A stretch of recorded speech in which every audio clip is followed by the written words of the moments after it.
Now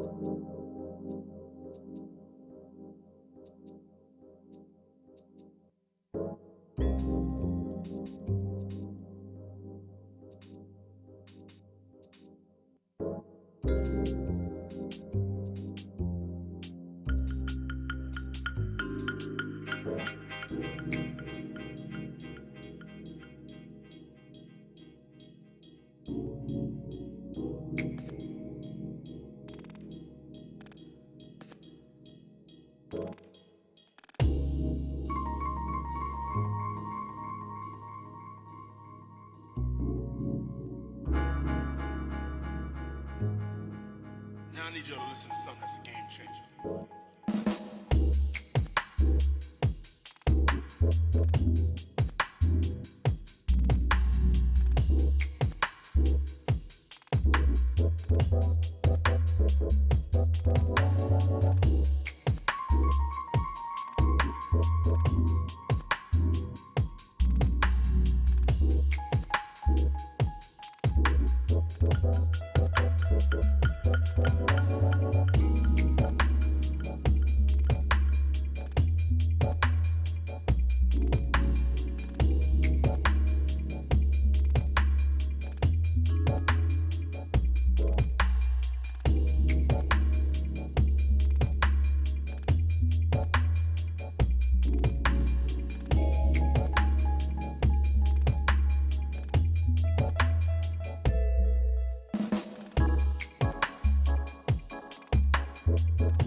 excuse my table manners, I was making room for the table dancers. Please excuse my table manners, I was making room for the table dancers. Please excuse my table manners, I was making room for the table dancers. Please excuse my table manners, I was making room for the table dancers. Table dancers, table dancers, table dancers, table dancers, table dancers, table dancers.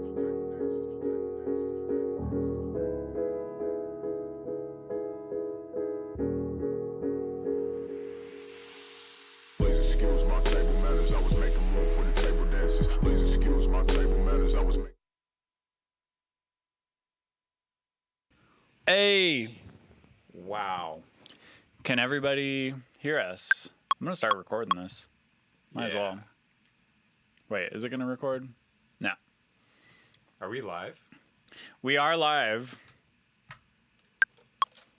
And now we are recording. All right. What's up? Did you hear that the baby on the Nevermind Nirvana album is now suing Nirvana for child pornography? Are you serious? Yeah. What the fuck? I don't know if anybody saw that one coming, but that's the album that we all know. That is the artwork that we all know. And yeah, you know what the weird thing is that he had actually done a tribute to that album cover when he turned like somewhat in his early 20s, and he did it with the New York Post or the New York Times, I can't remember, and actually recreated that album cover because he thought it was so cool to have been a baby on the Nirvana album. And I think just like recently it was just announced that he's suing the Nirvana estate. So wait, he thought it was cool before? He thought it was cool. He thought it was cool enough to like pay a tribute to the album and then redo the photo shoot as an adult. Oh, okay. And then a few years later, which is present day, he decided, you know what? I'm not sure if I was okay with the whole world seeing me as a nude baby. Wow. You know what? I bet you it was some lawyer. I bet you it was like what's that guy? Who's that guy that lives here? Better Call Saul. Well, isn't that a show? That is a lawyer that I would not use. I love you, Saul, but definitely. No, who's that guy? Oh, Frank Azar. So I feel like Frank Azar probably hit him up and was like, "Hey, I got something to talk to you about. You know you're leaving a bunch of money on the table right now?" Yeah, that's a common lawyer thing. Yeah, he's like, "Let's go get him." Apparently that's Leaving how money they on make the their, table. Apparently that's how they make their money. Yeah. I like how we're matching. Oh yeah, we're both wearing purple shirts, which was not planned, but here we are. Yeah, we were just getting some tea at the local shop over here, and the barista made us both aware that not only is both our names Patrick, but we're also both wearing purple t-shirts. Yep. That's what happens. The only difference between us right now is that I don't like garlic very much, and Dirt Monkey loves garlic. Do you want me to chill out on this stuff? No, eat it. No, but seriously, it's like insanely potent. No, it is. I actually can't even smell it at this point. Oh, to be okay. honest, yeah. In case you guys are wondering, this is what I'm eating. It's the shit. If you like garlic, I've talked about it many times too on Twitch. It's like the best stuff that you could possibly get. Good for. I think it's got to be good for your immune system. Loading up on garlic. Definitely. I think anything that's a little spicy or has a little bit of a kick to it, Yeah. somehow inevitably does something good for you. Whether that's like apple cider vinegar, garlic. I think even like onion has like its own properties that are useful for your body. Yeah, like red onions especially. Yeah, spicy peppers are pretty good. Yeah. Not usually for your stomach the next day, but you know. Yeah, the spicy peppers spicy peppers are like a little bit overkill. I mean, it's kind of fun to eat really spicy stuff, but then yeah, I think it probably doesn't have the benefits. I went to get what was it? Loper and I, he flew into Denver, actually for your show. He was here what was that, like 2 weeks ago at the Mission? Wait, Loper? Loper, yeah, he came in. Was that my show? Yeah, he was at your show. I didn't know He that. flew in for business. He came by, but we got lunch beforehand. Yeah. Wait, what was? I didn't see him at all. He came in for business. Yeah, we got. okay. We got lunch earlier, and yeah, he stopped by. I was saying the same thing. I wasn't even sure if you guys like. I don't know how long he was there, but It's so funny. You guys didn't get to. I say mean, hello. man, I was so like wrapped up. Yeah. So basically, for those of you that weren't at the Denver show that I just did, the show was sick, but the backstage area was basically me getting to throw a house party for my friends. Like, it was basically a house party. That was amazing. The ping pong table. Yeah, the Mission out in the front, I guess when you're watching a show, is obviously just like a typical venue, but the green room was unlike any I've been to, I think, at this point, because I had that green room, which is really cool, the beanbag chairs, the TV where you could see the stage and like who's playing, which was dope. Yeah, the record player with a bunch of records. The record player, they had some old school arcade games, which is cool. We had a keg of Modelo, too. And what was that like super... That got messy. What was that like super expensive tequila stuff or whatever? Like in that like fancy bottle? Oh, yeah. What was that? I don't know. Do you guys know that tequila that has a bell on top? It's like a big white and blue bottle with a bell on top. It looked like a little statue that you'd put on your table or something. I had no idea there's actually alcohol in it, but if you hit the top, it rings like a bell too. no. Apparently, it's a really nice bottle of tequila. That was they gave me that as a gift. Like the guy that runs the venue pulled me aside and was like, "I have a gift for you," and he Holy cow. gave it to me. How was that? Because that's such a like, because like I'm new to Denver. I've only been here for like a year, right? It's coming up on a year soon. Like this is your hometown, right? Yeah, Like for the most part. for another month or two. And then we lose a dirt monkey. He's going to Florida. Yep, you guys all know.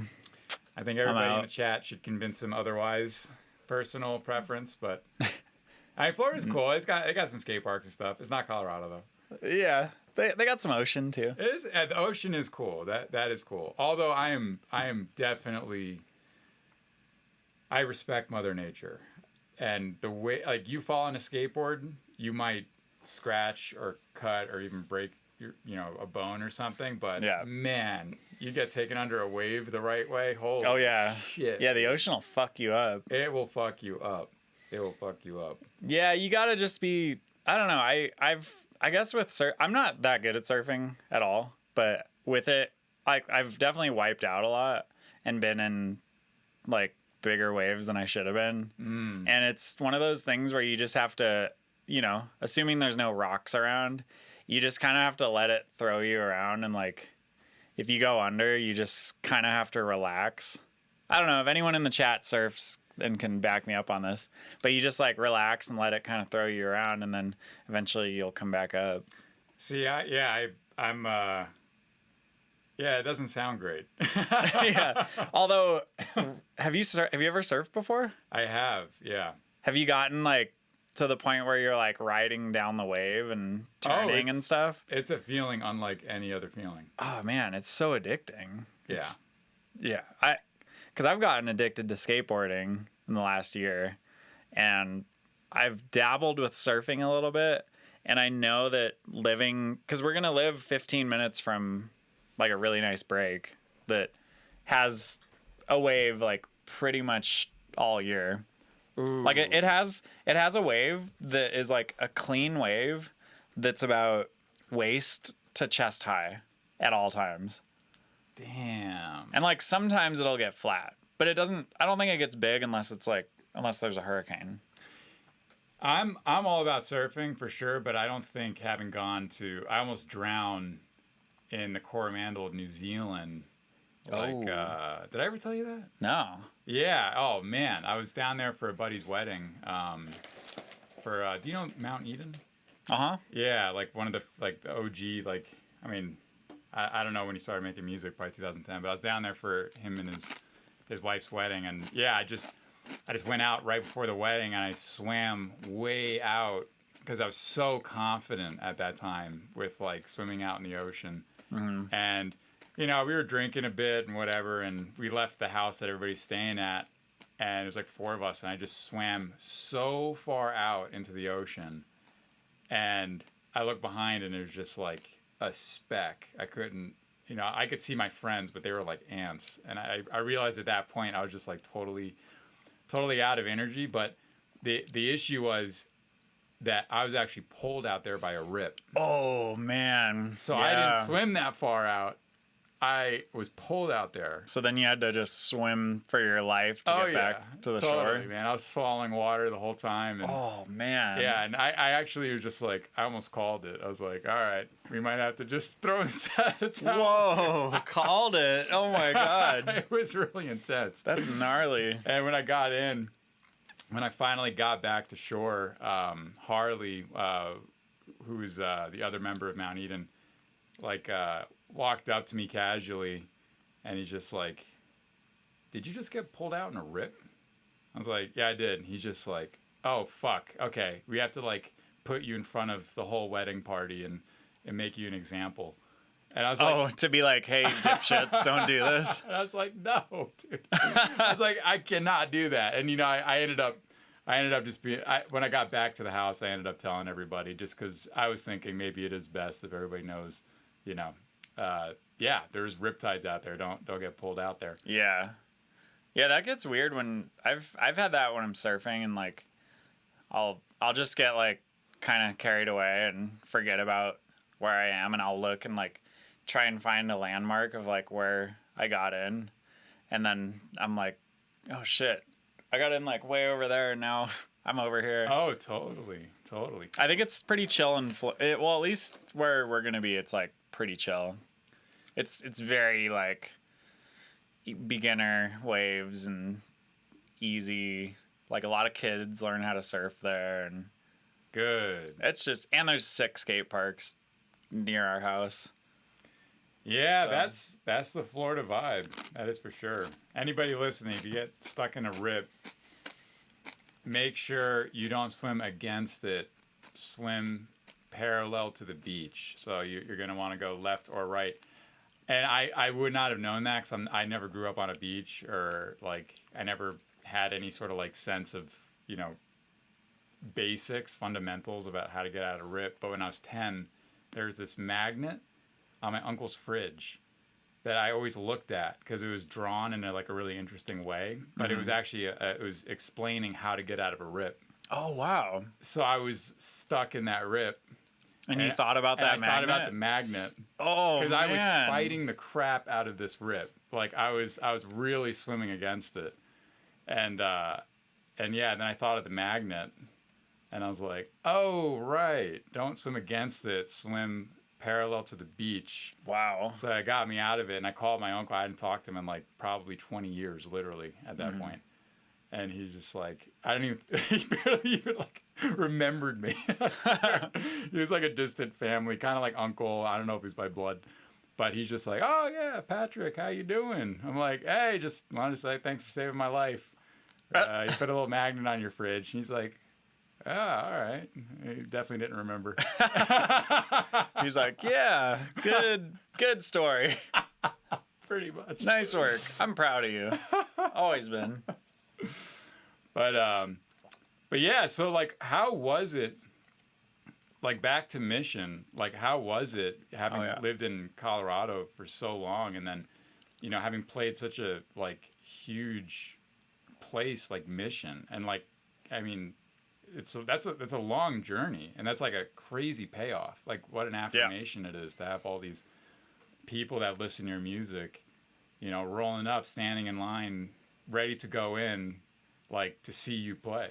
Yeah, definitely. It definitely had the imposter syndrome thing going, because I just I'm so used to like, still to this day, 95% of the shows that I've played in Colorado have been for like 10 to 20 people. Wow. Because I've just like I've DJ'd so much, and there there was a period of time where I was probably DJing like on any given week, I would play like 2, 3, or 4 nights at like different bars in Boulder. So, and in Denver, like from 2011 to 2016, I would say. I did a lot of like just grinding away, bringing my own shit, bringing my own speakers a lot of the time. Like I had JBL Eons. Wow. Those little JBL, they're pretty good size. They're like that big. But I'd like haul those around, and I would like play at places that would pay me $50 to DJ for like 4 hours, where I bring my sound system and turntables. Dang. So it was not, the mission thing was sick because I was like, all right, I'll take it. Totally. I was like, I'm going to give myself a pat on the back for this, because I've like just fucking suffered. It wasn't that bad, but it was years of like losing money. If you're getting paid $50 to DJ for 4 hours, you're losing money. Totally. Yeah, even just the gas to get there alone. Yeah. And Plus then feeding yourself. And then going to a day job. I worked at the climbing gym, and I worked mornings all the time. So I would do that, get absolutely obliterated to where I'm like puking and just like going way too hard, because I was like, in my early 20s. Wait, while playing the gigs? Oh yeah. Oh, I would. Yeah, it was stupid. Yeah. That is funny. Just ridiculous. And then I would sleep for like an hour or two, and then go to the climbing gym. Hopefully no one from the climbing gym's listening to this. But I would go in there. Actually, no, they know. They knew the whole time. But I would go in there just like... You weren't fooling anybody. Yeah, but I would be like setting routes. Like I would be using ladders, 30-foot extension ladders to like set routes. And just... I was like burning it at both ends way too hard for way too long. So that... Anyway, yeah, the mission. I was like, yep, I will sit back and enjoy this. If you're not burning it at both ends when you're in your early 20s, I mean, I feel like it's almost hard not to. There's just so much you want to do. Oh yeah, for sure. I mean, yeah, working at a climbing gym, hustling to, make it as a producer DJ. Yeah. That's the life. But certainly a weird thing that I was thinking when I saw you playing at Mission was that there was like, it's like a crowd you're used to playing to, like, because as you're growing, like you're obviously opening for a lot of bigger artists, you're playing festivals where there's sort of that like built-in crowd, but to actually have everybody specifically there only for you, that's like such an exclusive feel. So it's like, it's weird because it's a familiar setting. You're still playing a show that you're used to, like there, the amount of people, for instance, and like a type of venue that you would normally play. Yeah. But the difference is that this is specifically your show. Yeah. Which is the wild thing. Yeah, that was a trip. Like the hard ticket. It's like the hard ticket versus soft ticket thing. Well, so for those of you that are watching or listening and don't know about hard tickets and soft tickets, a soft ticket venue is like a club that has 80s night every Friday. And everyone goes to the club every Friday because they know that it's 80s night. They don't care who's DJing. So... like Beta in Denver used to kind of be like that, which actually was really sick because they could book like, they had a bass music night every Friday. You weren't here when... I wasn't even here when Beta was a thing. Oh man, that was the heyday, I feel like, of Denver electronic music. I've heard a lot about Beta. Yeah, it was so sick. And it was kind of like a soft ticket thing where every Friday there would be, I don't know, 1,000 people that show up. And for most of the Fridays, they would book like dubstep and stuff that would like sell really well. But then every once in a while, they'd throw in like Diesel Boy or like AK-1200 or like Andy C. Like they would throw in occasional Andy drum and bass C. people. Wow. Well, because Steve, the Fury. Firm. He's at the firm, right? Yeah, Steve Blakely. He was like kind of running the show. Like him and Lance were. And those people would get kind of tossed in the mix, which I remember those are always my favorite nights, like when it would be one of those. Wow. Because it would just be all of us. Like, it would. Yeah, it was just so fun. Dang. Beta. Yeah. R.I.P. Andy Beta. C is such a classic name. And Diesel Boy I saw when I was in Brooklyn. I mean, that was like the most intense drum and bass show I've ever been to Oh yeah. in my entire life. I didn't even know what I didn't know what I was in for. I was like, Yeah, he goes hard. I just happened to go because I had a homie going. I was like, yeah, let's hit it up. And that was like fucking drum and bass, like fucking punch you in the face type shit. It was like I'll listen to that stuff and I'm like working out, you know, like really gets you going. It's like it's intense. It's not liquid. Yeah. It's not like jump up. Oh no, not at all. Yeah. So like yeah, that's definitely I'll never forget that show. That was Have you met that? Have you met him? No. I saw the show. And then, I mean, I think we were hanging out with him for a bit after, just because I was with Jesse Mount Eden again. Oh, okay. But yeah, I don't really remember meeting him. I've only met him once. I played one show with him, and he was like just so hilarious. I just remember him being so sarcastic that I immediately was like, "Yeah, we're gonna do well tonight." I love that. Yeah. I'm pretty sure he's like, I think other people would probably know this better than me, but I think he's like a professional chef too. Like I'm pretty sure he's well known in the culinary world. Really? Like I want to say he's more well known in the culinary world than he is in the music world, which says a lot because he's like, you know, a drum and bass legend. Wow. But if anyone in the chat knows, actually I should ask. Eric used to manage him, I think. Really? Yeah. Well, we have Eric right here. We can ask him. Oh yeah. We can ask him a question. I don't know if anybody can see Eric Yeah, if you guys want to. out in the corner. Hopefully he tunes in. We have This is my manager and good friend Eric Silver. He's usually not 4 feet tall and made of cardboard, but he happens to be just chilling in my studio, so I'm gonna let him chill over in the corner again. holy crap. Yeah. Talking about people that are multifaceted, Liquid Stranger as well. I mean, isn't he like a double black belt in Oh my like some God. rare form of like He has like 12. He told me how many black belts he has, and it was in the double digits. I want to say like 12. It was a lot. wow. Cause sorry, I just burped garlic. That can't smell good. I'm sorry. I can't smell it at all. Whew, I can. Oh, what's going on in the chat?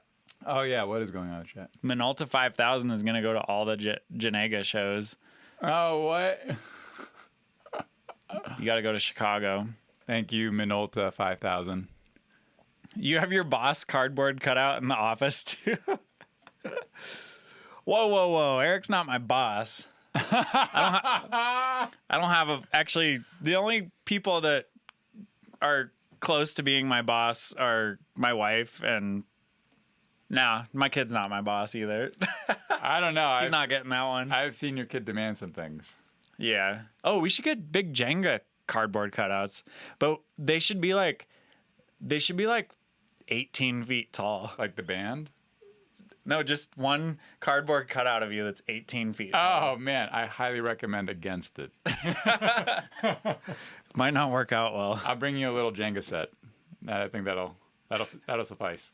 Oh, like the game? Yeah. Yeah. I just got a few months ago at this point, but I got out of a whole lawyer thing with the actual block game. Oh, That really? That came to. Did I not tell you about that? I didn't know about that. Yeah. Please elaborate. Yeah. It's spelled different though, right? It's spelled different, but I put in with the U.S. Patent Office. I was like, hey, maybe it's time to, trademark my name because I've been doing this for a decent amount of time, and if someone takes it, I'm going to be kind of pissed. Mm-hmm. So I was like, cool, and I sent it in, and then lo and behold, I get an email from the lawyers at Jenga, like the block game, and they're like, Hi, other Jenga. We are here to stop your trademark because it sounds an awfully lot like our name. Whoa. And it was funny because the letter was so it was like really trying. It was very like inflating their ego kind of thing. It was really weird the way it was like phrased. Like if I like pull it up, like I'd even read it. I don't know if that's like legally okay for me to do. Oh, if you're allowed to do that. I don't know if I'm allowed to do that, but yeah, they were just like, we are very famous and we were known in countries around the world. And it was kind of like, it felt very much like a contest. Like you are not even close to as big as us. Yeah. I was like, okay, like that's cool. I do something totally different than you guys. And also I have a different spelling of my name. So And you pronounce it Jaenga. And nobody says my name right. It's so annoying. No, it is pronounced Jenga. But I had basically my attorney was like, yeah, this is going to cost you probably like at least $100,000 to fight this. Woo. And it'll probably take at the minimum a year to resolve it. And that didn't sound too fun. So I was talking to them just via email, and they sent me a letter, and they said if I agree to it, they'll let go of like their holding on my name. And so it's very much a democracy, though. Like the U.S. Patent Office, they just tell me like, look, another company doesn't want you to do this, so if you guys can figure it out, you figure it out. Oh, okay. So that's what we were in the middle of doing. Yeah. And they said, and the patent office goes, if you guys can't figure it out, then you're going to court. So we were in the figuring it out phase before we went to court. Mm-hmm. So the agreement we came to is that, like, yeah, if I don't make block games, we're all good. So I don't plan on making any block games anytime soon. So that must have been a tough one, because I know you were I know you were using the whole music thing to like get to the next step, which is making block games. Yeah, different kind of block game. See, you're trying to sell out venues like Mission. I'm actually just trying to start a game company. A block game. A block game company. Yes, this is all part of it. Oh my god! So we got through it, and I basically saved $100,000, which is great. Wow. So. Yeah, that's pretty sick. It was pretty sick. Yeah. Shout out Jenga. Yeah. Who is it, Mattel or something? That it's got to be a big company. They're called like it's like Opanogi or something. I don't know. Oh, okay. Some like random. That's sick that they like. I wonder if it started as like an automated letter. I bet you they send automated things like. An alarm goes off and they're like, "Yep, send the letter." You know, they got notified automatically. Like they'll have things like constantly like brushing through new trademarks that are similar to their name. Yeah.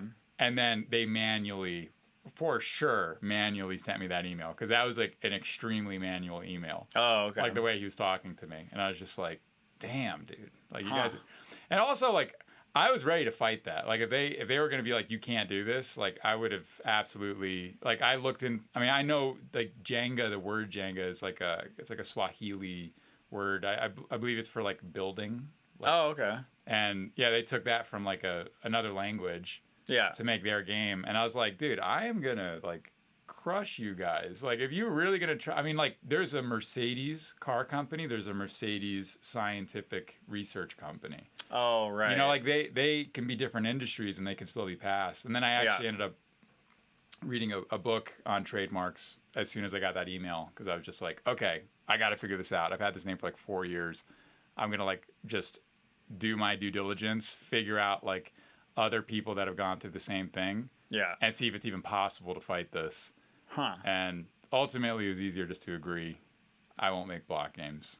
So I should have put in the contract that you guys are not allowed to make music. Oh yeah, that's true. Yeah, they might close in on you. I know, they might take over. Man. I mean, Marshmallow, you know, he wears a marshmallow. Maybe they just come out wearing a big block, you know, and just they get a residency at Las Vegas, you know, my career is going to be over. And it keeps getting higher and higher as their set goes. And then at the very end, the last song, like someone comes over and pulls one out and it falls on the crowd. You know, I know Pink Floyd did the wall. They built the wall I think in Madison Square Garden as they were playing. Oh, really? Higher and higher, yeah. Oh, okay. My friend was telling me he saw it, and I was like, dang, dude, they totally took that from me. Like, I would have loved to have done something. Dude, there's a, man, what is it? The Talking Heads. You know the Talking Heads? Yeah. So there's a video. I'm pretty sure it's called like Stop Making Sense. It's the one Talking Heads like concert that I've watched. My friend had it on VHS. This is like this was a while ago, obviously. Whoa. So it was VHS, but the dude David Byrne, the singer, he's like weird.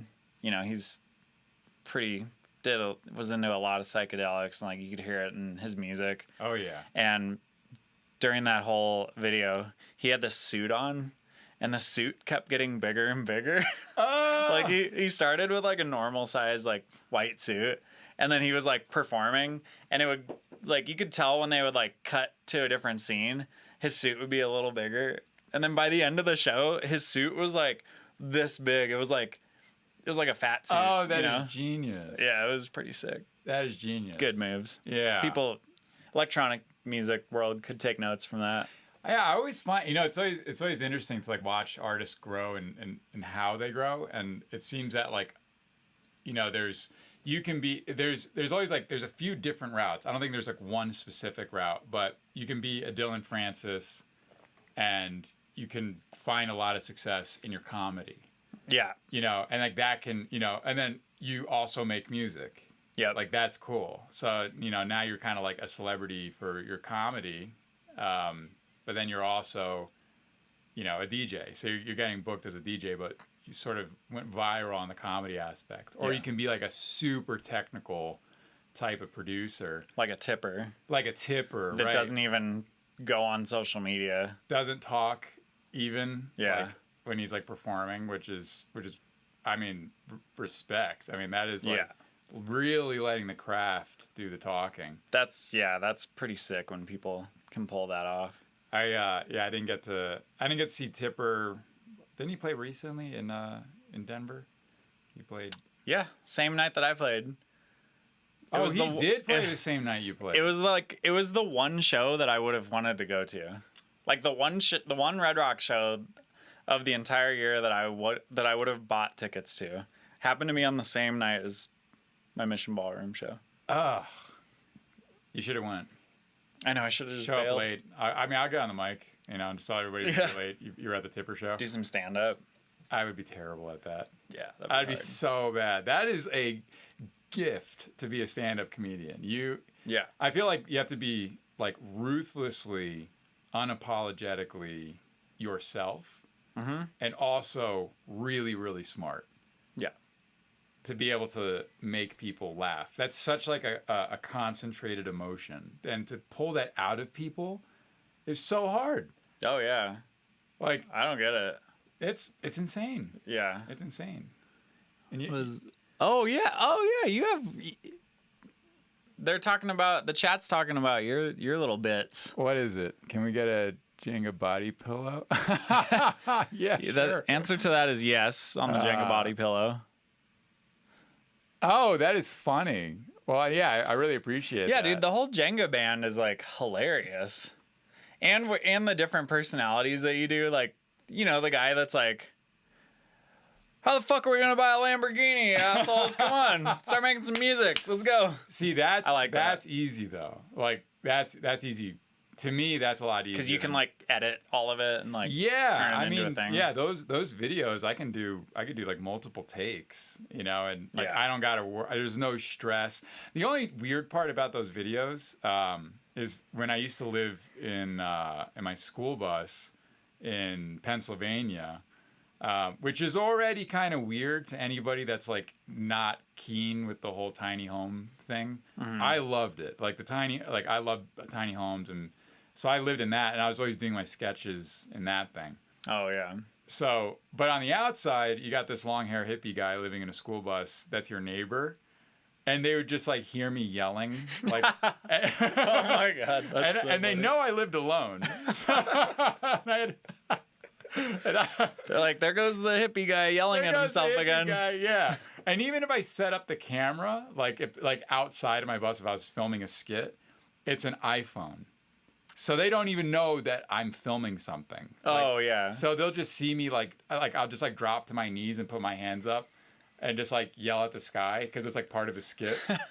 and my neighbors are like looking out their window like, oh, there he goes again. That crazy hippie guy. Were you in like rural? Oh yeah.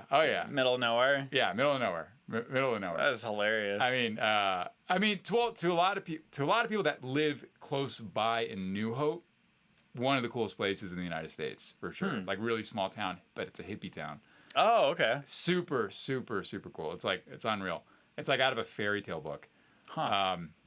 The grass is like beautiful and green. You got like these like these really like nice railroad tracks that go over little lush valleys and stuff, and all like little cottage style houses everywhere. Oh, okay. Shops, super cool. But yeah, my neighbors thought I was crazy.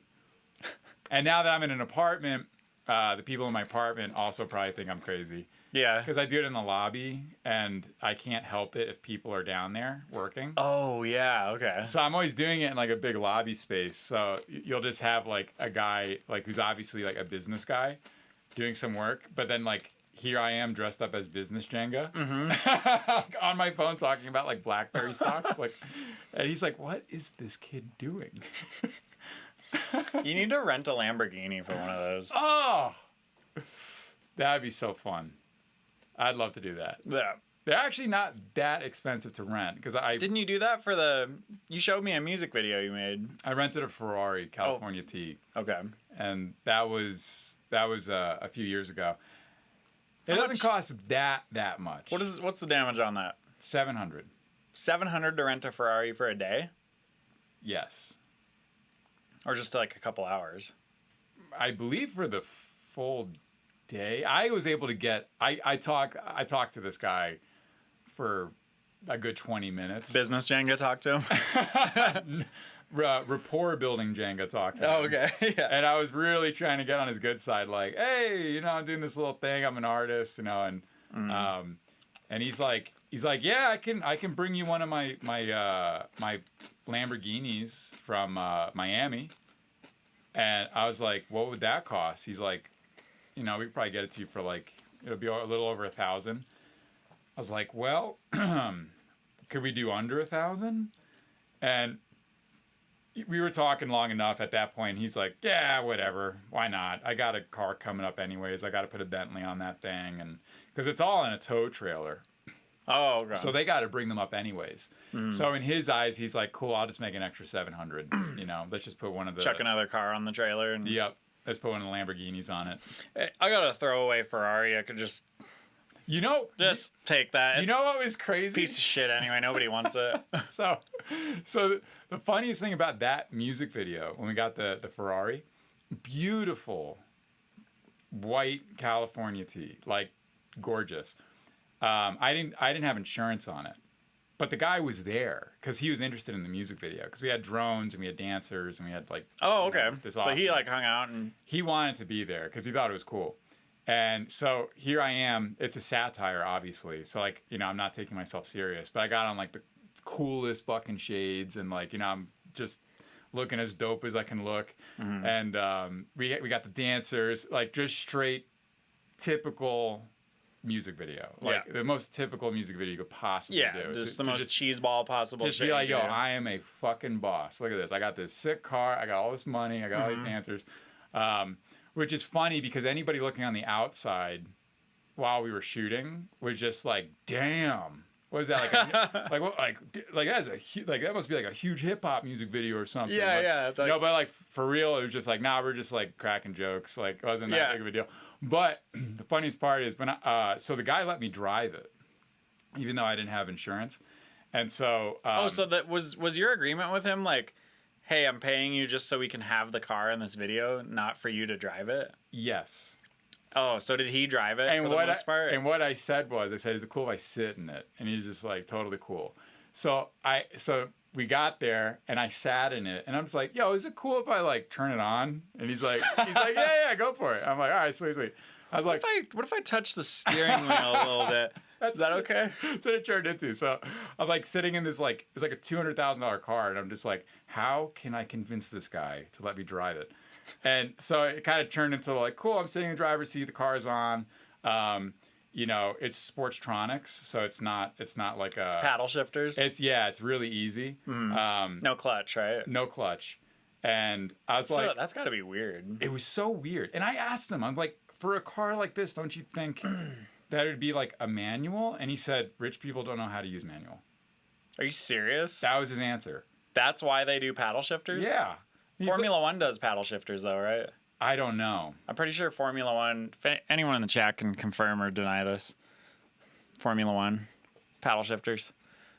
Yeah, I'm not, I know shit about cars. Like, all I know is that was a mad expensive car. I didn't have insurance to drive it. But the guy ended up letting me drive it, which is really cool. Because it was his car, right? It was sort of his car. It was like under his company or something. Yeah. I'm not sure. He owned the company. But what happened was I was driving it up and down this block, and because we were in Brooklyn, you have to drive it all the way around the block just to go down the street. You couldn't pull a U. Oh, because of one-ways? Yeah. So there's like two of the dancers in the back.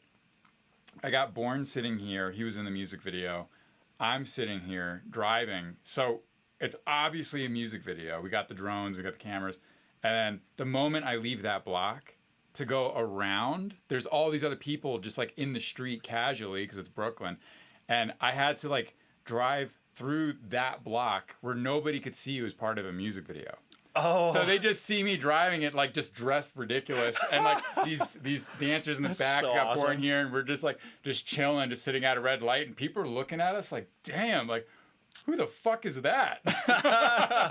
And I'm like, yeah, it was good. And then we just like drive back on, and we're just like, okay, back to our like ridiculous little You're video like, we're shooting. follow me on SoundCloud.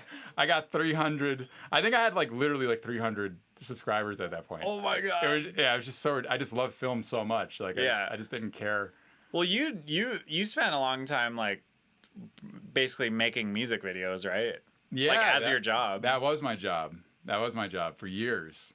Does everybody know that? No, Have you ever talked about that? I don't think so. I don't think. Oh. Yeah, but that is what I was doing for a long time. I was working for MTV as a camera operator. I was doing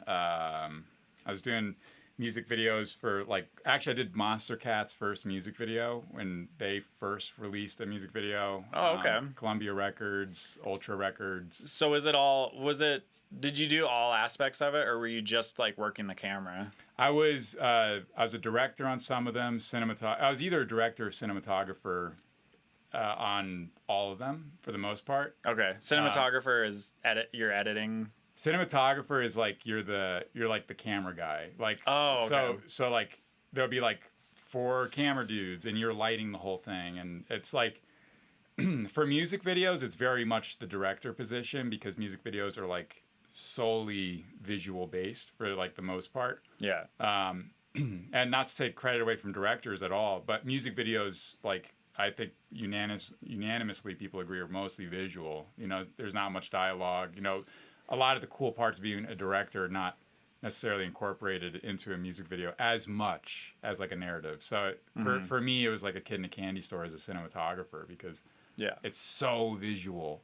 Everything is so based on lighting and, you know, how are you going to shoot this? And, you know, the coolest part to me is like I wasn't even making music at the time, but I would like listen to like we did Tristan's music video.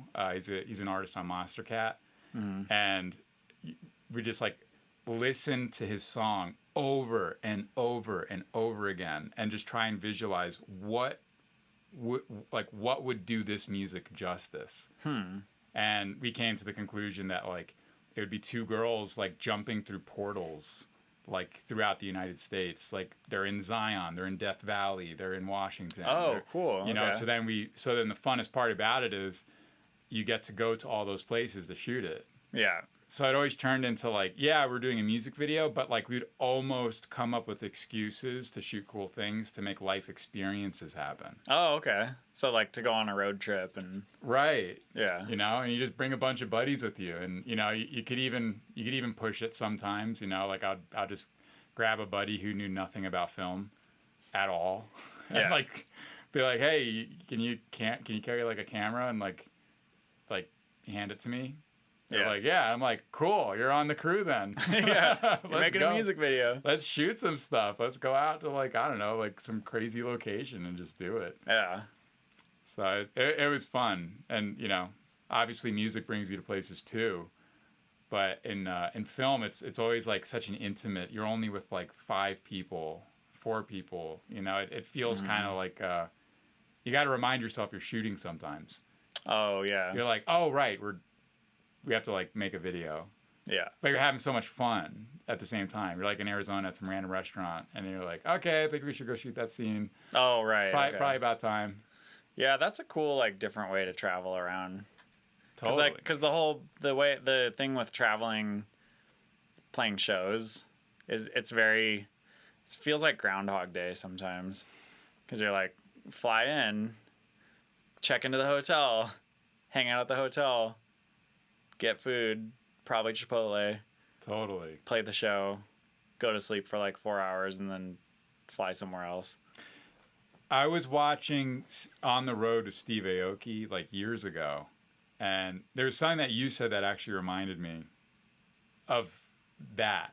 And you said it like a few months ago. I think it was like, yo, we should like go to shows, but hit the skate parks before playing. Oh, yeah. And like, I remember I was just like, yeah, that's right. Because most of the time people don't do that. Like, Nobody does that. You just fly in, play the show, get back on a plane. And you're right. It is Groundhog's Day. You're in the same airports. Even though it's a different festival, it's always the same layout. People in front of you, lights aimed that way, monitors here, same Green room. CDJs, green room. Yep. You know, you're probably with similar people a lot of the time, depending. You know, the promoters obviously change and other things, but yeah, it turns into Groundhog's Day. But I think a lot of the cool part about traveling is like seeing the place you're traveling to. Oh, yeah. Do they have like a cool skate park? Can you go surfing? Can you? That's the thing though with skating at all these places. It's like pretty easy to carry a skateboard on the plane, and everywhere has skate parks. It's amazing. I haven't been anywhere that doesn't have a skate park, even if it's like sometimes it'll just be like a couple ramps, like a couple quarter pipes that are in like, and then there's a rail or something. Sure. But it's still something. It is. I think what would be fun is making like a YouTube type of like blog or vlog series of like, I mean, if you're traveling constantly, right? If you're like doing like a tour, bring people on it, you know, like for real, you know, because like people, if you're just constantly keep seeing on Instagram, it's like, and this is the issue. I mean, social media has a bajillion issues, and I think it's also great at the same time. It depends like how you utilize it, but if you're just constantly seeing like big show, big headlining thing, you see like, you know, Excision, you see like Ganja White Night, you see Boogie, you see Dirt Monkey, you see like these, you know, it's always the same setup. It's like for the headlining shows, big lights, big crowd, and that's awesome. But like, what about the cool stuff if you like go to a skate park, you know, bringing people into that too. And I'm not saying artists don't, but to actually make it into a vlog, to really get down into it, like. You got off the airplane and forgot your Mac, and like now somebody has to like run and get it for you. Like those little things I think are like the magical things. Like that's what makes that journey fun. You know, all the things that we're laughing about on the road. Are all the things that, you know, the stress is before you have to go on, or, you know, if you're just seeing the tip of the iceberg, you know, just like the show. Yeah, if all you see is like the raw clip of like the drop, where the crowd screams, and you're like, damn, doing my moves and all that, and then everyone's like, yeah, that's all he does. It's like 24/7. That's what I'm saying. Yeah, that's funny. It's like such a formula. Right. Yeah. It's silly. Yeah. Yep. Shaky camera. Yeah. Loud as hell, like clipping. It's funny though, because that's the stuff that's what gets like traction. Right. On social media. Right. Because I'll post like skate clips and stuff, but it doesn't really. Well, it would help if I was better at skateboarding too. Like if I could do some gnarly shit. You know, That'd be cool. Look, if I can do blunts, I want would to. be I want to do a surprised. blunt. A blunt? Yeah. Let's do it. I know. I'm scared. Like blunt. Probably Pop blunt. it. Blunt to like rock. Not you do the blunt and then Nose grab in. yeah. Because I'm too much of a bitch to actually pop back in fully. Like I can't. I mean that's still better than like what blunt to rock and then in. Right. All right. I think if we both go and we just like really push each other to do it, Yeah. I'm gonna wear a helmet and wrist guards. Yeah. If you're saying that, then I'm a little sketched. All right, we got what's going on in the chat here. We got some things. Oh, that's funny. The mysterious 5-hour trip. That was my homie does business. Like it's really boring. He does business in retail, and he had to go to Vegas for like a quick trip, and tickets were like $60. So I just decided to go with him. Oh, nice. And I gambled. I lost $20. That was about it. Yeah. And then we got back on a plane and came straight back to Denver. Was that like a one-day thing? It was literally like we flew in, went to a convention center, and then like flew straight out. All in one day. All in one day. Oh, wow. Yeah, we like got there, went to the convention center, went back to the airport, flew back. Huh. It was fun though. Like Yeah, that's kind of cool. it was A cool. little whirlwind. Yeah, we got some Shake Shack. It was pretty dope. All right. Yeah, nothing crazy. My friend won $30 gambling. That was very exciting. Dude, the gambling thing. I've never gambled, and then I was in Vegas. I was with Boogie T, and we were like going back to our rooms, and we were staying at this. What's that?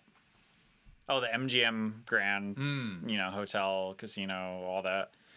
And he was like, "Dude, you gotta come gamble with me." And I was like, "No, I'm good." I'm like, I've never been at a point in my life where I have so much money that I need to like just go risk losing it all. Dude, but if sometimes you have so little money that it's a good idea to gamble. I know. I was with my girlfriend years ago, and we drove into Vegas.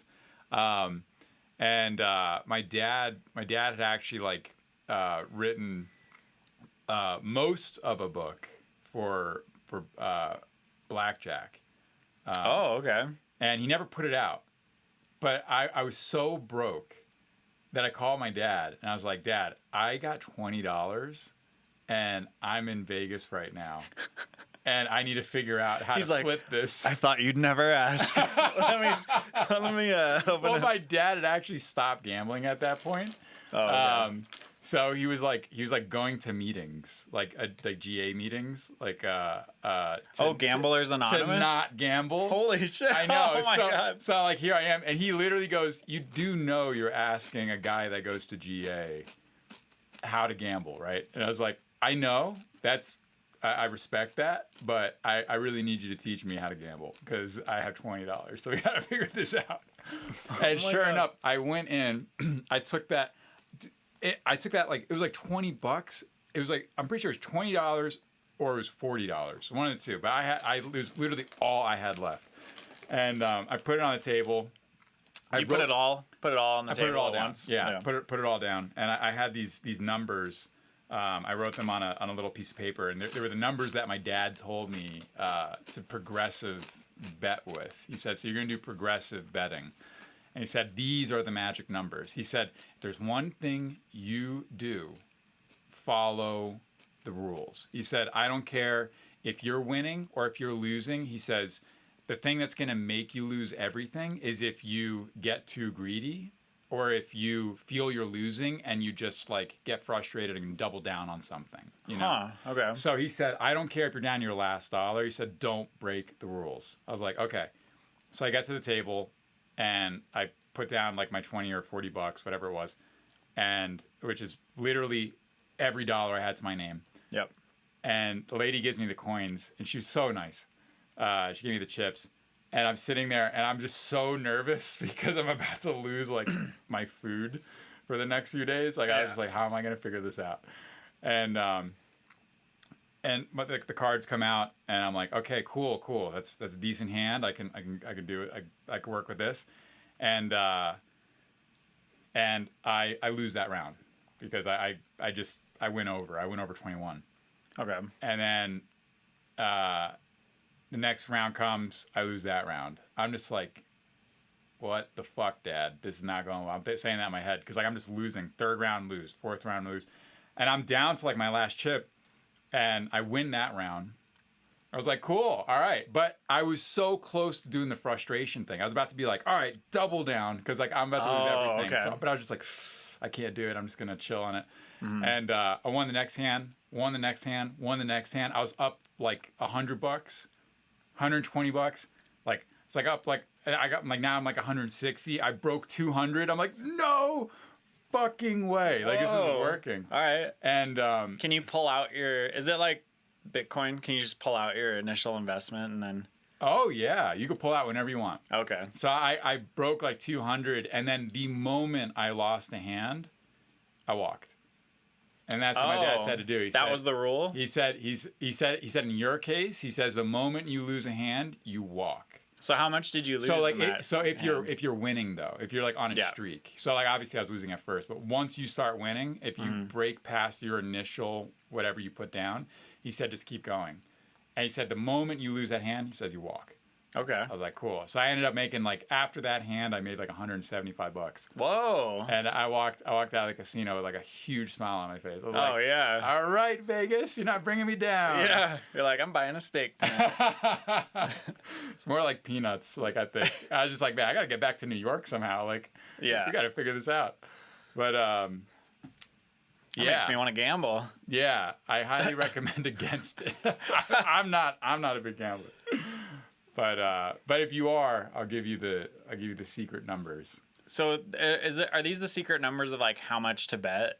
It's exactly that. Yeah. Oh, okay. Yeah. It's like and you know it's funny, the lady that gave me the chips, she knew exactly what I was doing. I don't think what I was doing was like a like that secret of a thing, but the numbers that I was using was because my dad had been doing it. He was like a career blackjack player for so long. He's also he was in the Air Force, which was his main career, but he was doing blackjack constantly that he decided to write a book on it because he was like, yeah, I made a side career out of this. So yeah, anybody that needs the magic numbers, DM me and I'll. It looks like Paul, my friend Paul, missed a movie. His wife gambles. She might want those numbers. Oh man, I'll get you those numbers. I'll see if I can find it. I let my wife gamble. She's a lucky one. Oh, man. We'll get those numbers for Laura. Everyone wants the numbers now. Oh man, Dude, I got a friend who I've known him forever from like just the Boulder, whatever, glitch hop world. Like he was good friends with Jansen. That's how I met him. But he's like a serious poker player, and he actually started making like millions playing poker. wow, Being like a professional poker player. wow. And I still follow him. Like I follow him on all his stuff, and I'm like, I see what he posts, and I'm like, holy shit, dude. He'll be like, just lost like $400,000 in like a minute, and I'm like, oh my god, that just makes me want to cry. That hearing is wild. But then he'll be like, yeah, I made $1 million last night. I'm like, I swear, I think like a big part of gambling is just knowing when to walk. Mm-hmm. Like if you know when to walk, if you are capable of making money and then losing like a hand or two and then walking, I think you can make a career out of it. oh yeah. But, you know, it actually kind of goes with drinking too. Like I think you can make a career out of drinking. Yes. If you know, Listen up, folks. if you know when to stop. Yeah. This is where the life coaching begins. So if you can drink and you're like, okay, I've hit my good place. Yeah. I'm here. That's I've arrived. Yeah. And also to have foresight to be like, I can also deal with the consequence of this tomorrow if I continue at this pace.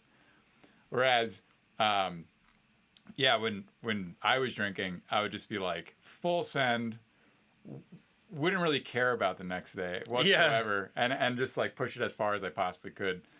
For the most part, I mean, because there was no there is no break. I'm just like, all right, well, like, hey, fuck it. We're with like all the homies. Yeah, we this is live sick. once. I'm gonna do this. Like, let's just like have fun, you know. And that's so I think it's the same thing with gambling. If you know how to like walk and make your money and then dip, I think you can make a career out of it. Yeah, that makes sense. And then possibly make a few million on that. And I think that's just the same thing with saving. If you know how to save money, even if it's $5, if you can treat every situation with like a little bit of frugality, I would say there's a good chance, like in your 30s, if you've had like a regular job, you'll probably be hitting close to $1 million, or be in the millionaire realm. Yep. But it's like those little characteristics, I think, that make or break careers, make or break habits, make or break or decide who you are going to be. And is that the person that is your full potential, or is that the person that, you are right now and dream and only merely dream of being that full potential version? Yeah. Because we can never commit to those small things. It's always so difficult. I'll just do it tomorrow. Right, yeah. Especially saving money, putting money in a savings account. Absolutely. You're like, well, I need some new sunglasses. Or like, I'll just like do that next week. I'm guilty of that. I'm so bad at saving money. But I mean, I guess we're lucky to like own a house and all that. So I think I look at that as like kind of its own little savings account. I mean, you have your life together. And I think. Yeah. And you just bought a house in Florida. We're in the process. Yeah. Hasn't gone through yet, but. I want to see a photo of it. Don't save, invest. True. This is true. Bitcoin. Should we crack into those? Yeah. What are they? Do it. Kombucha, Lion's Mane kombucha. So what do we got going on in the chat? Professional poker's legit. Really? Wow. That is awesome, dude. I had no idea. Yeah, that shit's no joke. Yeah, and you're right. A lot of it is luck. So if you are playing a game, just enjoy whatever you're playing. I think if you can go to Vegas and you can leave having broken even, that's fun. Yeah.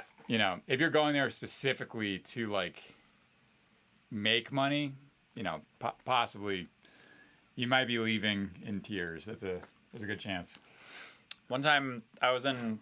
Actually, this is funny because But that's just me. I don't know how to gamble. So I was in Hawaii like a few years ago with Jansen, and I actually told this story. I don't know why it butts up against. I told a story a couple days ago about how we were supposed to go on a hike with Tipper because he like lived out there, and we had this plan with a friend of ours. She was also friends with him. It was going to be the four of us, where we were going to go like eat mushrooms with Tipper and go on a hike with him in the jungle. Ooh. Which is like my dream come true. Sounds wonderful. On all levels. And I was like, yes, this is going to be so sick. And Jansen and I just like partied way too hard the night before and just stayed up till noon the next day and just totally bailed on it. And we're just super lame about it and just totally botched it and missed a golden opportunity. But that morning after we had been partying, we ended up at like some random dude's house in Maui, playing dice. And like I'd never played dice before. CeeLo? What? Like the game CeeLo? I don't know. Oh, very New York game. Like it's like just dice. I don't know what, but I didn't know how to play it. And this dude was like, they were kind of showing me how to do it, and we were just fucked out of our heads. And I was like playing, and I was like, oh, this is like fun, whatever. And I put like $5 in, and I ended up just like cleaning everyone out and making like $100. Oh. And they were all pissed, and they were like, "All right, you guys got to get out of here." So that's your game. You got to find dice when you go to Vegas. Yeah, I gotta do dice. Yeah, that's Craps, right? Isn't that? oh yeah, craps is a big one. Yeah, Yeah. I just went out to Moab recently, and Mr. Bill showed up, and we were there with, what was it? It was Killsmith. Mr. Bill came through. Oh, nice.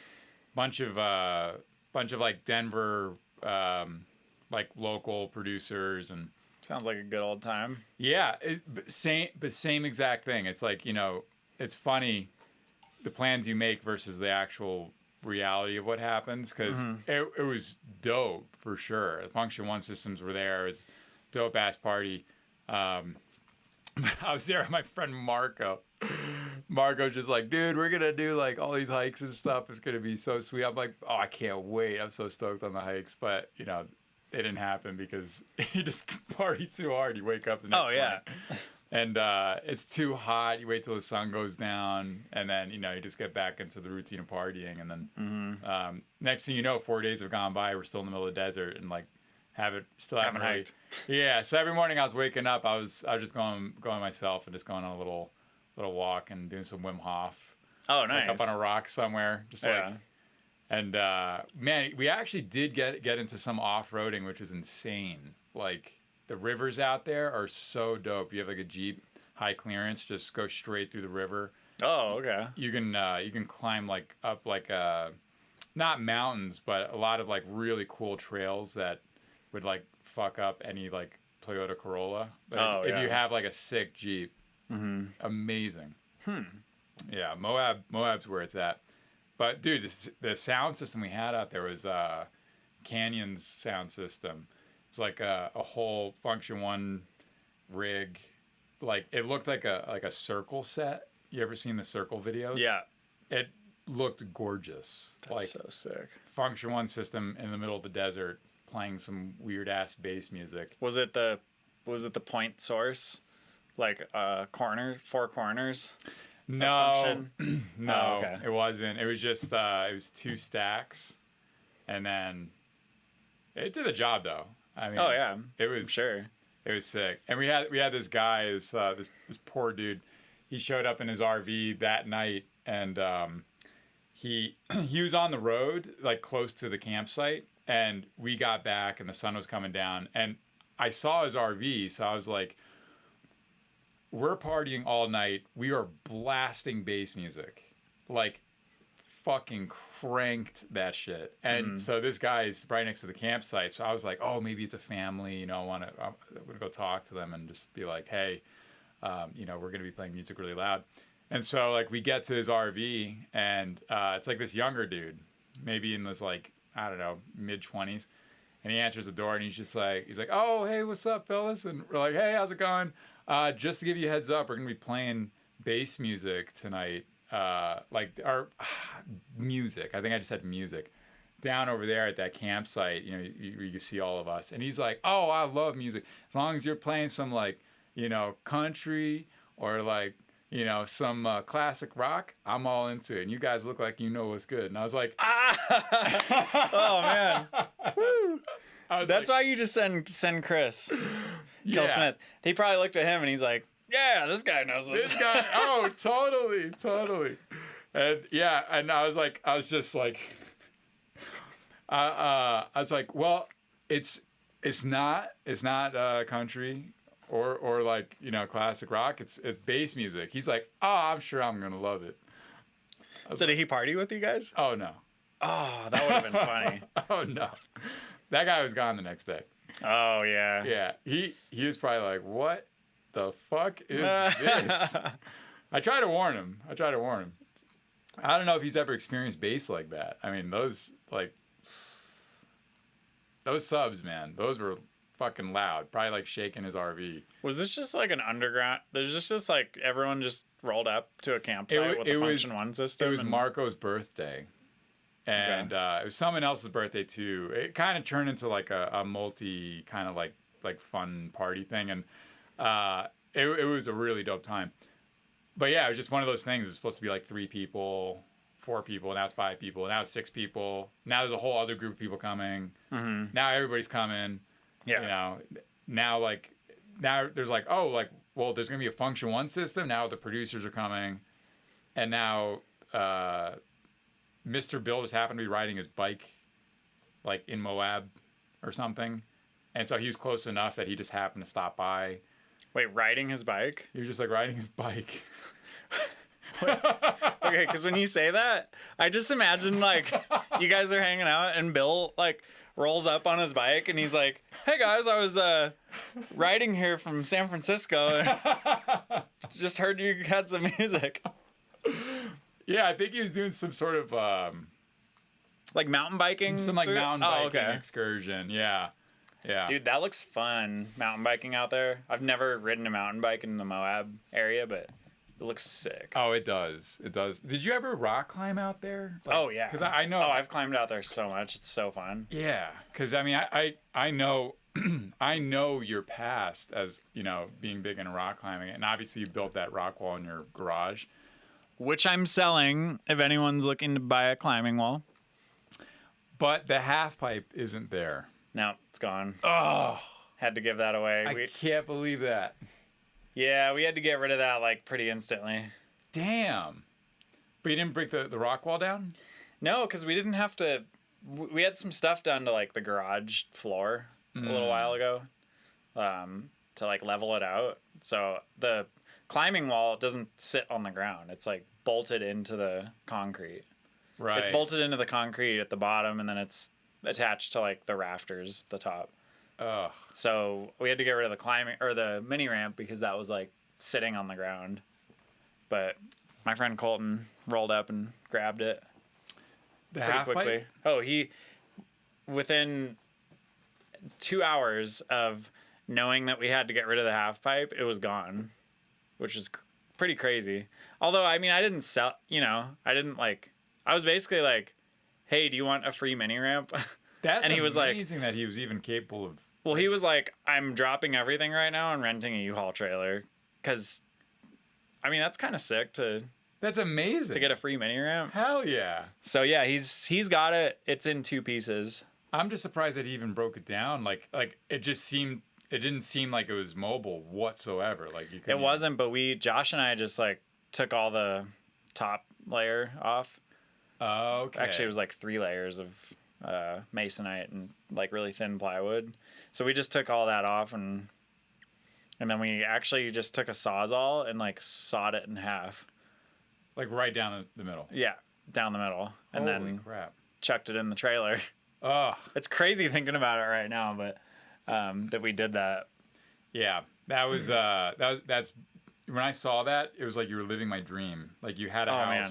with a mini pipe in it. I was like, Yeah. holy crap. And in our Florida house, I gotta do a mini ramp again. You have to. There's no not having that anymore. Yeah.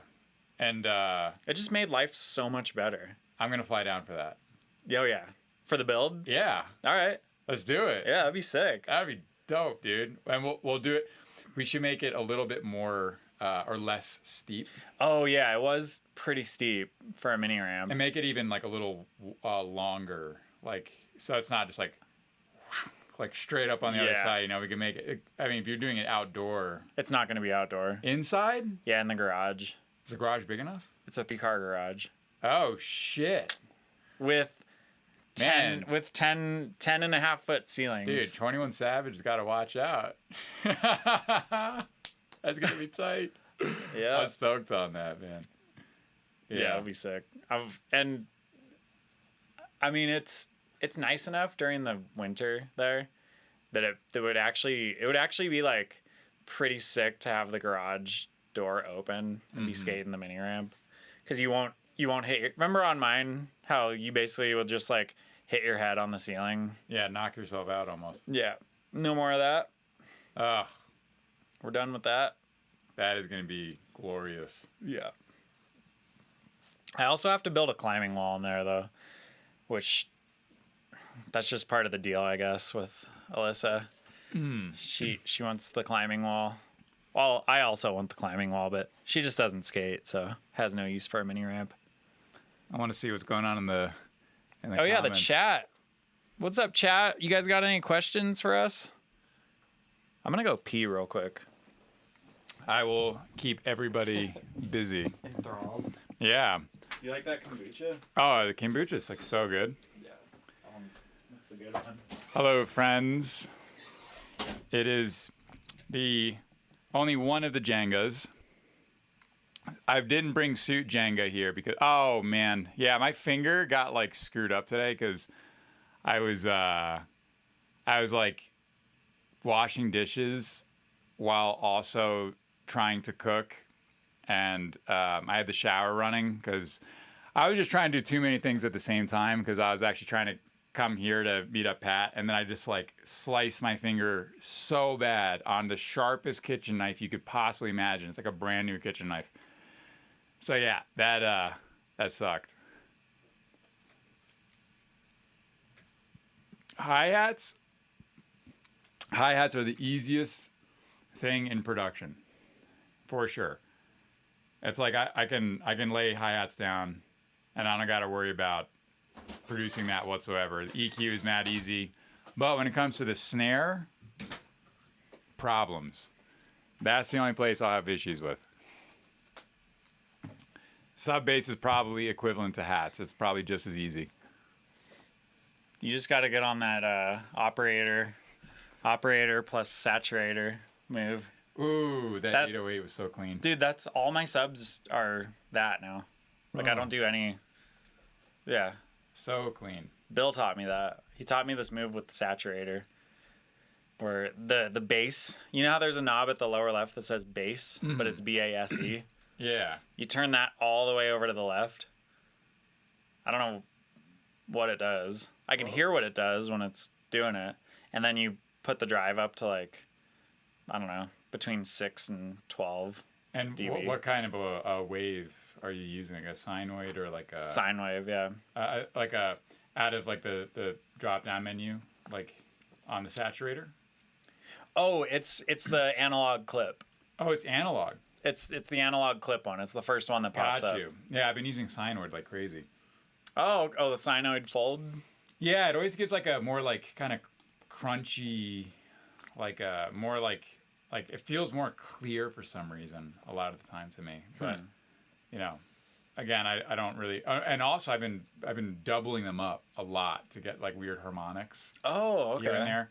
Actually, that's funny because an operator plus two saturators, or it was probably more, made for my last track the fattest fucking bass ever. That's the Byrne. That is the Oh, Byrne. really? That is the bad bass. That is just like okay. literally just saturator plus a like an operator, I think, Oh, sick. or a vital sine wave.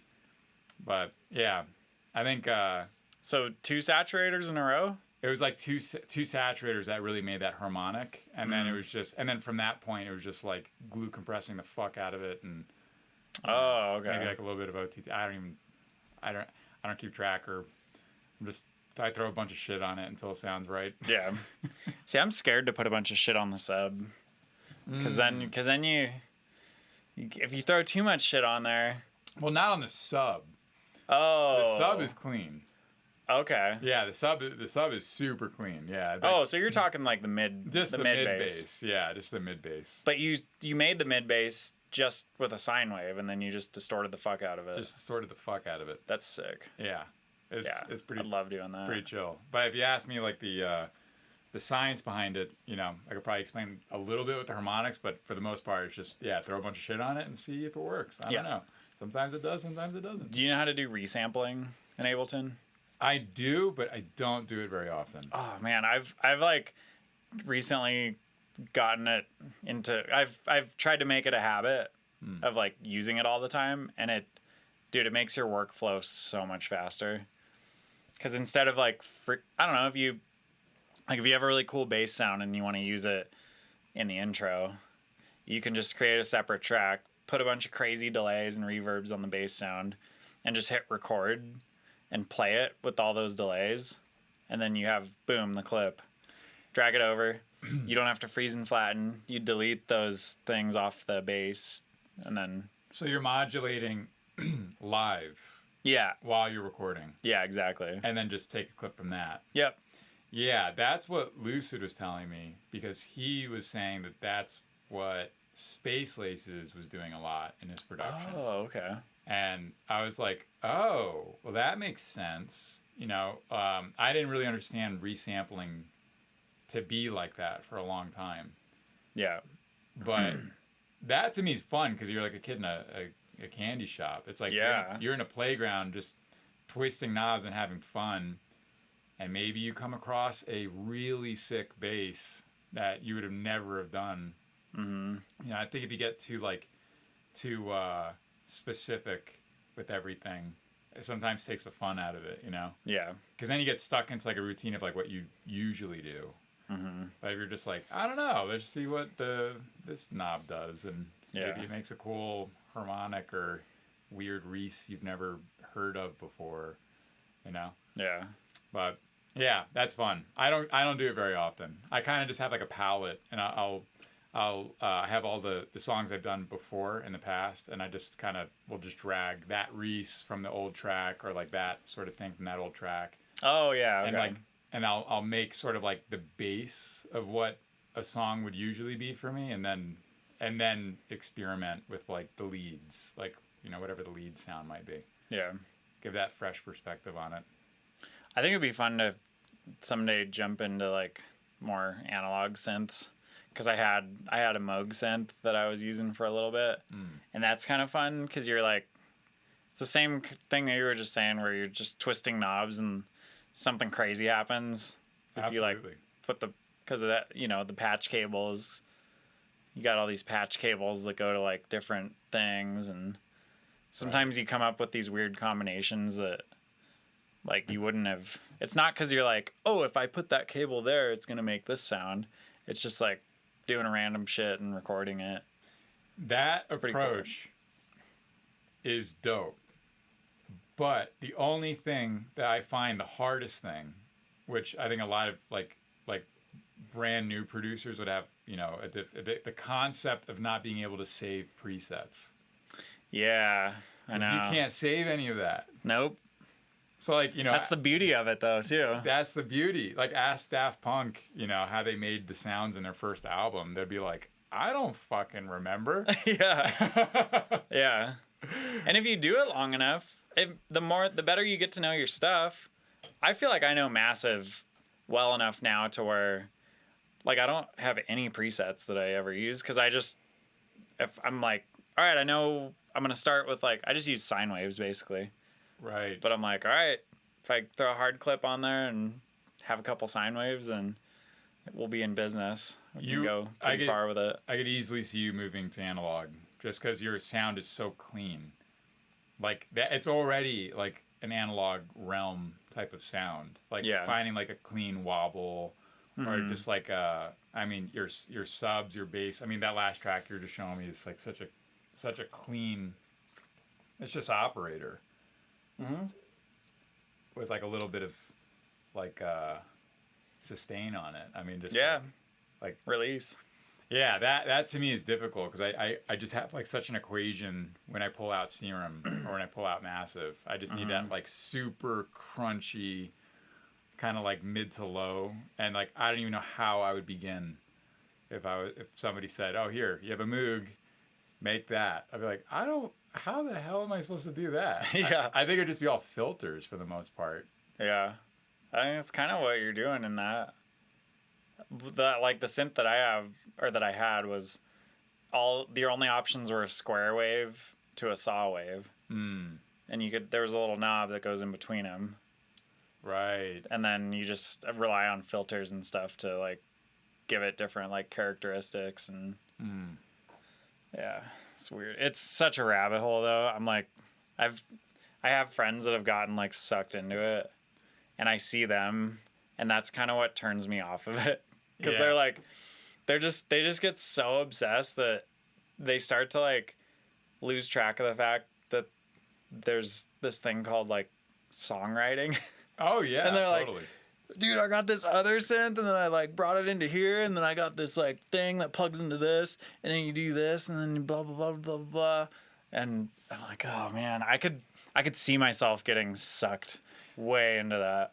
That was the thing in film school that I was very weary of, because I was such a nerd in school. Yeah. Like super nerd, and and all my other like film nerd friends, like we would just geek out on like CMOS sensors and like who has the best one, and like, oh, Sony put like a yellow pixel in theirs, like holy crap, that's going to change like the color characteristics of like the whole image, and what lens are you using, and so on and so forth. And at a certain point it was just like we were talking so much tech that when it came time for like making a thesis film or just making a film in general, like it was just like, oh dang, we got to write a story for it, you know. So it started making me think, like, what are we doing here? Are we technicians, or are we making art? And can you find a middle ground for the both of it? And it's funny because I always find so many parallels of film and music. Yeah. And you can be building cameras for most of your career, but when it comes time to make a film, you can do it. But what if you spent all that time geeking out on cameras, on story writing? Yeah. Then your story's gonna be better. But now you're gonna lack some of the technicality that you could, you know. So it's finding that like middle ground, you know. And same thing with music. Yeah, or bouncing back and forth between those. Sure. Because I'll have times where I'm like, I'll just dive into sound design for like a day or two, and then after that, maybe somebody will send me some vocals for something, and then I'm like, oh, I got vocals now. Time to do the song part. And it's a fun little, it's kind of fun to like go, you know, in between those. Totally. If you can. Yeah, I think Feed Me does the same thing that you do, which is he'll just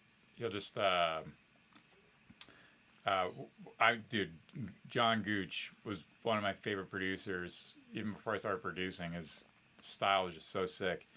But he'll do the same thing you do, which is just kind of like design a bunch of sounds, and then eventually he'll translate that into like a song. I don't know if he still does that. I think I heard him say that a few years ago. But that seems about right. I mean, I think that works. It's hard for me to do that. Yeah. I can't like, I could do it for like an hour, and then I just gotta go get a slice of pizza.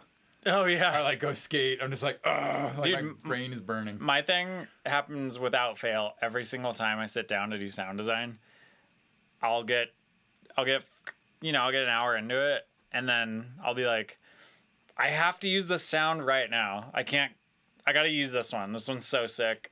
I gotta make a song. Yes. And then I start a song. Absolutely. Then it's over. There's one thing, Joe Rogan said it. If you don't respect the lightning strike of inspiration, Oh yeah. if you don't respect that and act on it immediately, you can lose something that might change your entire life. Yeah, that's a good point. Like if you are hit, it doesn't matter if you just woke up and it is 3 a.m. If you get struck by inspiration, you owe it to yourself, you owe it to the universe to get the fuck up and write that shit down. Yep. Whatever it is. And it's always the same thing, because I've let those go, those lightning strikes. Yeah. You'll get it, right? It's you're tired, you wake up and you hear like a melody in your head. And you're like, oh wow, it's a great melody. And you're like, I'll just write it down in the morning. And you'll forget it every time. Yeah, you gotta. And you won't have the inspiration, and when you wake up, you're just like, what the fuck was that melody? Like, what was that? What was it? I think Avicii wrote Levels. I think he woke up like at early hour in the morning, or it was just late, and he called his manager and he said, I have to get to the studio right now. I have an idea in my head. And his manager got the studio for him, opened up, and Avicii went in and wrote Levels. Wow. That changed his entire life. Damn. Like, brought him. Imagine if Avicii didn't write Levels. Yeah. I mean, that was like the most iconic. That was like the most, like when the term EDM started becoming a thing, that was like the song that people would equate with like all the umbrella of electronic music. Totally. Yeah, and like for every time you have a lightning strike moment, you have like hours and hours of like not being that inspired. So that's why when it does hit, you gotta be on it. You got to respect it. Yeah. The moment that thing hits, doesn't matter where you are, except if you're driving a car. Voice notes are pretty good for that. Voice notes are great. Yeah. Yeah. I'll do that. I'll like record myself whistling it or humming it or something. Oh, yeah. Some of my old voice, I don't do it as much anymore, but my old voice notes were just, if somebody listened to them, they'd be like, what is wrong with this guy? It's just if some like random person picked up my phone and listened to my voice notes, it would just be like, okay, second verse. Boom. They'd be like, is this guy like having a seizure? But like in my head, I hear it. I'm just like, oh right, that drop's gonna be so sick. Yeah. Like, What's happening in the chat here? Shark skin. oh, whoa, shark skin? Where is that? Yeah, what's going on with that? Where did you see shark skin? Somebody just said ask him about shark skin. Oh, geez, yeah, shark skin was like one of the first things I actually ever put out.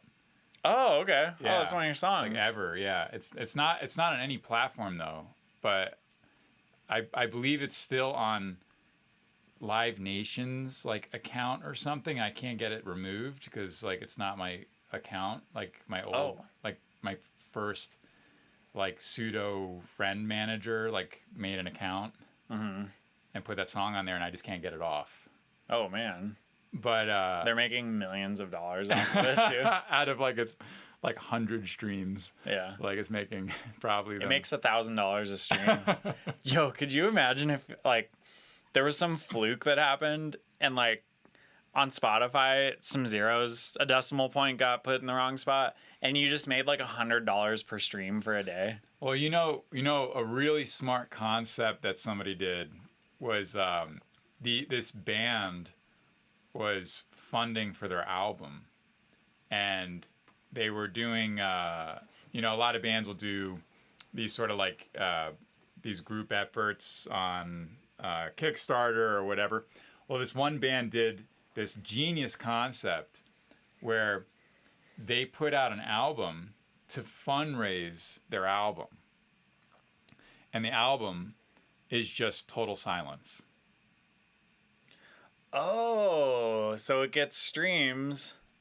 So they asked people, they said, please stream our album 24/7 because it's silence. So just stream it 24/7. Mm-hmm. So people did. And they just left it on because it's silence. Mm-hmm. So what does it matter to them? Yeah. And they made the money to make their album Wow. based on the streaming royalties. Damn. Who was that? Genius concept. I mean, you got to be a pretty Smart. well, you got to have a lot of followers to raise all that money from streams. The thing is, if you're doing it 24/7, rinsing it, cycling it, you really don't. Huh. I mean, you still do enough to, like, I don't know how much money they made. I don't think it made the millionaires, but like, even if it's a few $100, Yeah. for a broke band making an album, it's pretty sick. Yeah, that's true. To get a check in the mail, like, wow, we made $1,500 from people just like literally streaming our shit constantly. Yeah, I could pay to get it mixed and mastered or something. Oh yeah, but what I believe happened was I think it went viral, which is a thing that actually got them the money. Which somebody put on Reddit, and they were like, "This is a hysterical idea," and then it just kind of went from there. Huh. I would have streamed it. I would have streamed it too. Oh, Wolfpack? Oh, That's who it was? Does somebody know? Oh shoot! Yeah, it was on Reverb Nation. Oh, Reverb Nation. That's funny. Oh wait, okay. Is Wolfpack the group that did it? Yeah. Because that is funny. Yeah, I think so. Oh jeez. That is so funny. Yeah, but genius concept.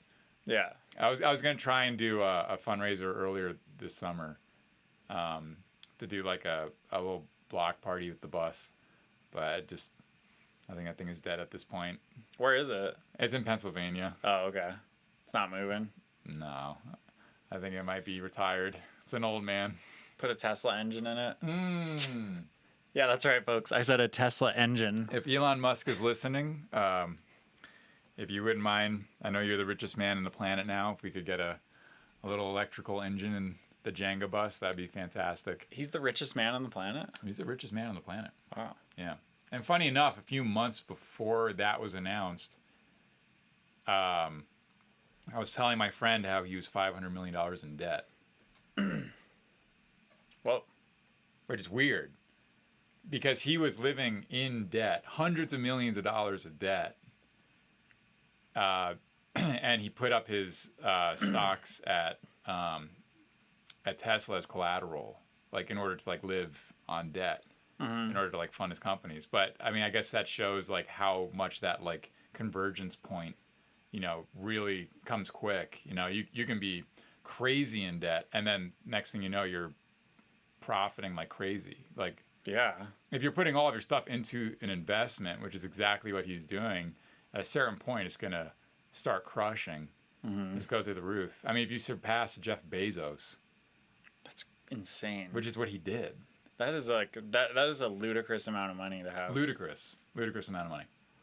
Ludicrous amount of money. But also, I was just listening to a podcast about Netflix and how Netflix was $50 million in debt, and they went to Blockbuster, and they were struggling so hard that they went to Blockbuster and said, "Hey, can you pick us up? Would you buy us?" Whoa. And Blockbuster was like, Go "Lol." fuck yourself. Oh my god, really? Oh man. Yeah. Woo. I wonder how they're feeling about that decision now. Oh. But that goes to show, if you're $50 million in debt, it's not the worst thing in the world. Yeah, everyone go get some credit cards. Rack them up. If I've done that. Don't do it. Yep. It worked for Netflix. It worked for Elon Musk. Yeah, it'll work for everyone. This is a one size fits all thing. Oh, jeez. Sarcasm. Oh, jeez. Being sarcastic. Whew. Well, I think I gotta get going here soon to pick up Nico from school. Awesome. So You got to enjoy your last few months in Colorado? yeah, we're let's see. We'll be here. We're officially out of Colorado on November 1st. Okay. So we have like we're about to be in limbo, which is where we have to be out of our house, but we can't move to Florida yet, which is basically going to be the whole month of October. So we're going to get an Airbnb probably in Boulder, Wow. cuz Airbnbs are so fucking expensive right now. It's crazy. Why? I have no idea, but it's cheaper it's like the cheapest option is to go to Boulder, which I wouldn't have expected. But yeah, like houses in our area it's like $5,000 a month Whoa. to rent a house on Airbnb. Dang, that is like way past what the mortgage would be. Oh yeah. But I think it's because it's like you're trying to rent it for a month. I mean, I'm sure you can figure out a rate with somebody. Like, I don't know. like try and message them and just be like, "Hey, I'm going to be here for like an entire month. Can we like figure out a discount?" I think a lot of people are doing that though. Really? Yeah. Whoa. Yeah, it's a racket. I feel like you could probably work something out. Like, Yeah. even if it's like 10%, that could be like straight up $500. Yeah, that's true. Wow. Figure it out. Wow. Yeah. That's going to be wild. But Well, yeah, then, I'm re-signing my lease in like 2 days, so I'm going to, so you're staying? yeah, I'm going to stay. Why don't you move to Florida? Oh, man. I would go literally because you're there. There's no one else there though. Like I got homies in Tampa, Yeah. like, but you know, it'd have to be such a particular situation. Like I'd have to be like on the beach. I'd have to be like literally on the beach. Yeah. Like have a house right there, be able to surf every day. Yep. The skate park would have to be down the street. I think that's the only thing that get me to move to Florida. That's what's getting us to move there. Everything you just described. Well, I'm gonna be visiting, that's for sure, and Yeah. building a half pipe. Yes. We have to do that. We have to make that thing sick, dude. Oh yeah. That'd be sick. You should do like not only just straight tops, but you should do like one you know, like a 1 Oh, footer a little up bit. on Yeah, a one of little bit them. higher. Oh yeah, That would be sick. definitely. Yep. That's a good idea. So when you start getting air, just like pop from that into like the smaller part. Oh. Shit like that. That's a good idea. Really cool. Yeah. Even make a little roll in on like one of the sides. You know, That could be cool. Yeah. a little roll in would be nice. You know, you could even do a roll in the middle. If it depends how big the mini is, but And then see if that some- could be like a gap. a little kind of gap. Thing. Yep. Yeah. yep. Airs. And then Just got to put- start catching the little air. And you got to put the stickers at the top, not by the coping. Oh yeah. Makes it super legit. Yeah. That's what makes it look legit. Yeah. All right. So. Who wants to come help build a mini ramp? Yes, please come and join us in Florida. It won't be a music festival. I Yeah, don't think it's only country music and classic rock. We're inviting the poor RV guy. guy. He was gone the next day. He's like, dang, I don't know what that was, but Did Chris Killsmith bring his Dale Earnhardt flag? I didn't see it. Okay. I didn't see it. No, Because he could have busted that out and been like, hey, dude. Yeah, he's we're awesome. He was really cool to. I actually never spent time with him before, but that whole weekend he was just like, he was very hospitable. yeah. And he did a back-to-back with Mr. Bill. That was just like super freaking sick. Oh, Like, nice. I haven't seen their back-to-back yet. It was really good. Like I just feel like maybe at that point I hadn't been to a show in a long time, and like it was almost like I was so in just like, I don't know, producer mode or something, but I was sitting there just like, damn, this is fire. Like it felt so invigorating. Like it was inspiring just to like hear these like really clean tunes, like just like produced so well. Like, I mean, yeah, I think both of them together are very, very good back to back. Yeah. They're both like the most top tier producer that you could Totally. And especially on a Function 1 system.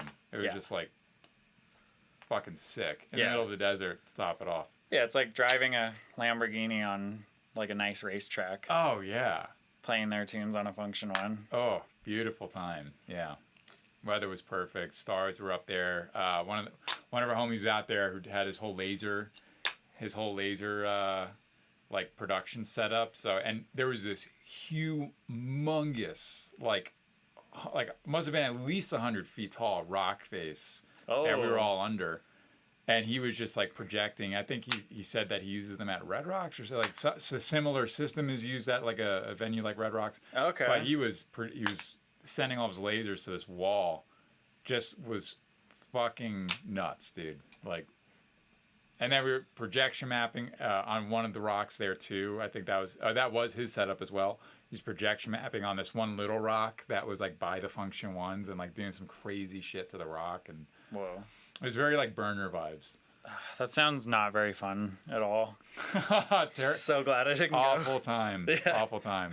Yeah, you would've missed hated out. that. Yeah, you're lucky. You're the lucky one. Yeah, dodged a bullet there. Oh, I didn't eat this cookie. I wanted to try Dude, you this. should take that. I wanted to try this. No, this I'm is good. your cookie. No, I'm good on that. That's too much. Oh man. I'm more of a overdose on garlic kind of vibe. I'm addicted to sugar, so Yeah. that's kind of my thing. Ooh. I can't stop once I start. Oh, that's great. You should take a bite. You should. I think you'd Just love open it. Take a bite. Try gambling. Be a professional drinker. All right. If there's any things you should take away from this, that's all. That's it right there. Oh man. All right. Well, it was good hanging with you guys.